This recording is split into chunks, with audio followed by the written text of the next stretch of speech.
మనతో పాటు బీఆర్ఎస్ విద్యార్థి విభాగం నుంచి జనరల్ సెక్రటరీ రాజేష్ నాయక్ ఉన్నారు. ఒకసారి మాట్లాడదాం. సిల్వర్ జూబ్లీ వేడుకలు బీఆర్ఎస్ పార్టీ ఏ విధంగా జరగబోతుంది అనేది చెప్పండి బ్రదర్, ఎట్లా చూస్తారు? వరంగల్లో 27న జరగబోయే సిల్వర్ జూబ్లీ వేడుకలు ఎట్లా జరగబోతా ఉన్నాయి? సిల్వర్ జూబ్లీ వేడుకలు ఇది రజతోత్సవ సభలు చాలా బ్రహ్మాండంగా జరగబోయే అవకాశాలు ఉన్నాయి.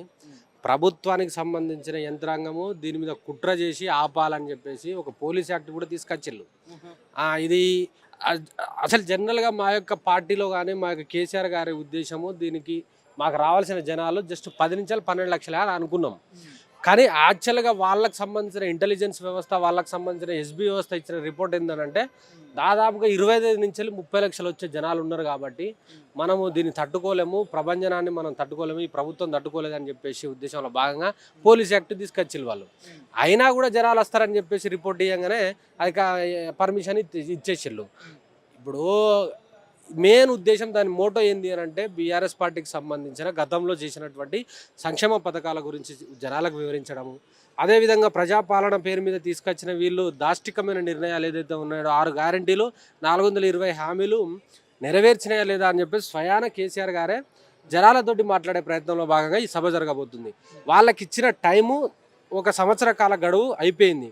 సంవత్సరం దాటింది, సంవత్సరంన్నర అయింది.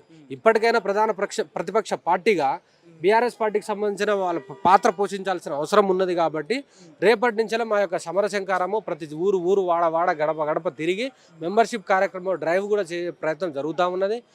ఎక్కడ పడితే అక్కడ వీళ్ళు ఇచ్చిన హామీల గురించి నిలదీసే ప్రయత్నం జరుగుతుంది బీఆర్ఎస్ పార్టీ నుంచి. నిజంగా పార్టీ పైన చాలా విమర్శలు చేస్తూ ఉన్నారు. ఉద్యమం సంబంధించిన సమయంలో కావచ్చు, పాలన సమయంలో కావచ్చు, ఇప్పుడు కావచ్చు. సో దీని అందరూ ఎట్లా చూస్తారు? అంటే కేసీఆర్ ఒక్కడి వల్లే తెలంగాణ రాలేదనడము, అదేవిధంగా 10 సంవత్సరాలు కాసే చెట్టుకే రాళ్ళ దెబ్బలు, కాసే చెట్టుకే రాళ్ళ దెబ్బలు తప్ప ఏది ఉండదు. ఇలా తెలంగాణ రాష్ట్రానికి బౌండరీ సృష్టించిన ధీరుడు ఆయన.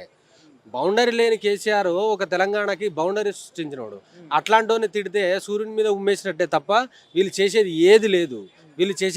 ఇవాళ మీరు ఇదే మిర్రర్ టీవీ ద్వారా మీరు మైక్ పట్టుకుని వెళ్ళండి, తెలంగాణ రాష్ట్రంలో ఉన్న ఏ ఊరికైనా వెళ్ళండి, ఏ పల్లెకైనా వెళ్ళండి, ఏ వాడకైనా వెళ్ళండి, ముసలోళ్ళ నుంచి వెళ్ళి అదేవిధంగా చిన్న పిల్లగాళ్ళను సైతం అడగండి. మీరు ఇవాళ ఏం నడుస్తుంది తెలంగాణలోనూ అని మాట్లాడితే ఇవాళ నాడు చక్కెర బుక్కిన చెక్కులతోటి ఇవాళ మేము తౌడు బుక్తున్నామని చెప్పేసి మాట్లాడుతూ ఉన్నారు తప్ప వీళ్ళ మీద కనీసం ఏ వర్గం కూడా విద్యార్థులు సానుకూలంగా లేరు, అదేవిధంగా నిరుద్యోగులు సానుకూలంగా లేరు, ఉద్యోగులు సానుకూలంగా లేరు, కార్మికులు సానుకూలంగా లేరు, రైతులు సానుకూలంగా లేరు.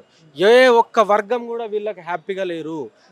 కనీసం వీళ్ళకి సంబంధించిన కాంగ్రెస్ పార్టీ నాయకులే హ్యాపీగా లేరు. రేపు పోయే సభలో కాంగ్రెస్ పార్టీకి సంబంధించిన కార్యకర్తలే కండువాలు జేబులు వేసుకొని వచ్చే పరిస్థితిలో కనబడతా ఉన్నది. ఆ లెవెల్లో జరగబోతుంది సభ. ఇది ఒక రికార్డు సృష్టించాలన్నా కేసీఆర్, ఆ రికార్డు బదలగొట్టాలన్నా కేసీఆర్. ఎవ్వరితోటి కాదు, రాసి పెట్టుకోండి. ఇది మీరు బాటం లైన్ పెట్టేసండి. రికార్డు సృష్టించాలన్నా కేసీఆర్, ఆ రికార్డును బద్దలగొట్టాలన్నా కేసీఆర్. నాడు మహాగర్జన పేరిట బీఆర్ఎస్ పార్టీ తెలంగాణ రాష్ట్రంలో అతిపెద్ద 10 లక్షల 12 లక్షలతోటి వరంగల్లో జరిగింది సభ. దానికి తలదన్నే విధంగా ఇవాళ 20 లక్షలకు తగ్గకుండా రేపు జనాలు వచ్చే పరిస్థితి ఉన్నది. అది కేసీఆర్కు ఉన్న జనం.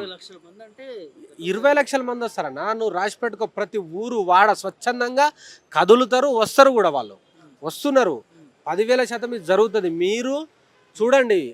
ఇప్పుడు మేము ఒకటే ప్రభుత్వ యంత్రాంగాన్ని కోరుతా ఉన్నాము, మీరు ట్రాఫిక్ సంబంధించిన వాటిని, అదేవిధంగా పోలీస్ యంత్రాంగాన్ని, అదేవిధంగా హెల్త్ డిపార్ట్మెంట్ అలర్ట్ చేయండి. అక్కడ ఎటువంటి ఏం జరగకుండా మాత్రం చూడాల్సిన బాధ్యత వాళ్ళ మీద ఉన్నది. పర్మిషన్ ఇచ్చిర్రు, గత్యంతరం లేక పర్మిషన్ ఇవ్వాల్సిన అవసరం ఉన్నది. గత్యంతరం ఎందుకంటే మేము కోర్టుకు పోయినాం, మా పార్టీ లీగల్ సెల్ కోర్టుకు పోయింది.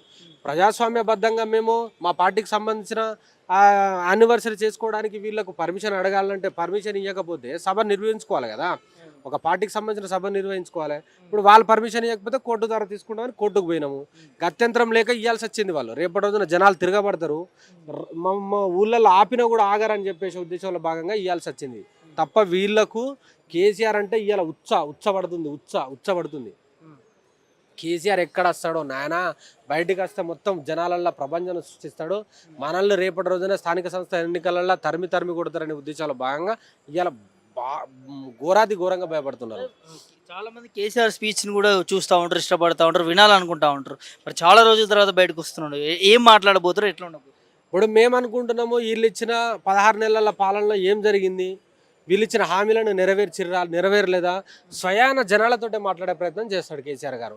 అదేవిధంగా మా యొక్క బీఆర్ఎస్ పార్టీకి సంబంధించిన 60 లక్షల కార్యకర్తలకి మెంబర్స్కి దిశానిర్దేశం చేయబోతున్నాడు. రేపటి రోజున వీళ్ళు ఇచ్చిన హామీల మీద మనం ఎలాగ పోరాటం చేయాలి, జనాలకు ఇచ్చిన వీళ్ళ హామీలను నెరవేర్చేదాకా మనం క్షేత్రస్థాయిలో ఏ విధంగా వీళ్ళ యొక్క హామీలను తీసుకుపోవాలి, వీళ్ళని ఏ విధంగా ఎండగట్టాలని చెప్పేసి దిశానిర్దేశం చేయబోతున్నాడు తప్ప వేరే ఏముంటుంది అన్న చెప్పండి మీరే. పార్టీ కార్యక్రమం, పార్టీకి దిశానిర్దేశం చేయబోతుండో, అదేవిధంగా తెలంగాణ రాష్ట్రం మొత్తం ప్రమాదంలో పడ్డ తెలంగాణ రాష్ట్రానికి భరోసానియబోతుండు కేసీఆర్. ఏం చెప్తారు మరి ప్రజలందరికీ స్వచ్ఛందంగా రావాలి, మీరు కేసీఆర్ గారు వస్తున్నారు రండి, సబ్బండ వర్గాలు సబ్బండ కులాలు అన్ని విధాలుగా విద్యార్థులు, మేధావులు, జర్నలిస్టులు, నిరుద్యోగులు, ఉద్యోగులు, కార్మికులు, కర్షకులు అందరూ రావాల్సిన అవసరం ఉన్నది. కేసీఆర్ గారిని సభను మీరు విధేయంతో చేయాల్సిన అవసరం ఉన్నదని చెప్పేసి మేము అప్పీల్ చేస్తా ఉన్నాం.